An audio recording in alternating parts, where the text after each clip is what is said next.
Die haben sich da verfahren und kamen in Bayern raus. Das Heimweh war zwar groß, doch vor Durst hielt's keiner aus. Da kehrten die 5 Kölner ein ins Münchner Hofbräuhaus. Sie fanden diesen Laden gut und sangen Ei der Daus. Das ist ne Jodelade, hey. Das ist ne Jodelade, hey. Das ist ne Jodelade, Jodelade, Jodelade, Jodelade, Jodelade, hey. Das ist ne Jodelade, hey. Das ist ne Jodelade, hey. Das ist ne Jodelade, Jodelade, Jodelade, Jodelade, Jodelade, hey. Das ist ne Jodelade, Jodelade, hey.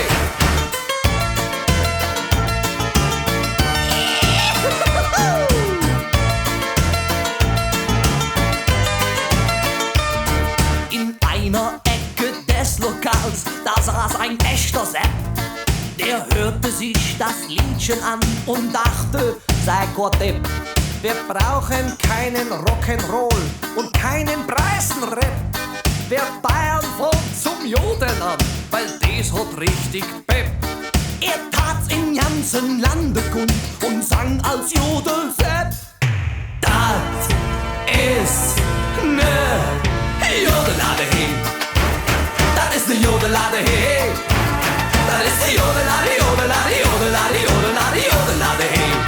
Das ist ne Jodelade, hey. Das ist ne Jodelade, hey. Das ist ne Jodelade, Jodelade, Jodelade, Jodelade, Jodelade, hey. Das ist ne Jodelade, Jodelade, hey. Und die Moral von diesem Lied, ganz Bayern singt den Kölner Hit. Und auch Franz Josef droben im Himmel jodelt mit. Das ist ein Jodelade, hey.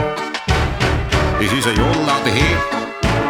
Das ist ein Jodeladel, Jodeladel, Jodeladel, Hodeldadel, Dudeldedeldadel. Das ist ne Jodelade, hey. So unglaublich. Das ist ne Jodelade, hey. Das ist ne Jodelade.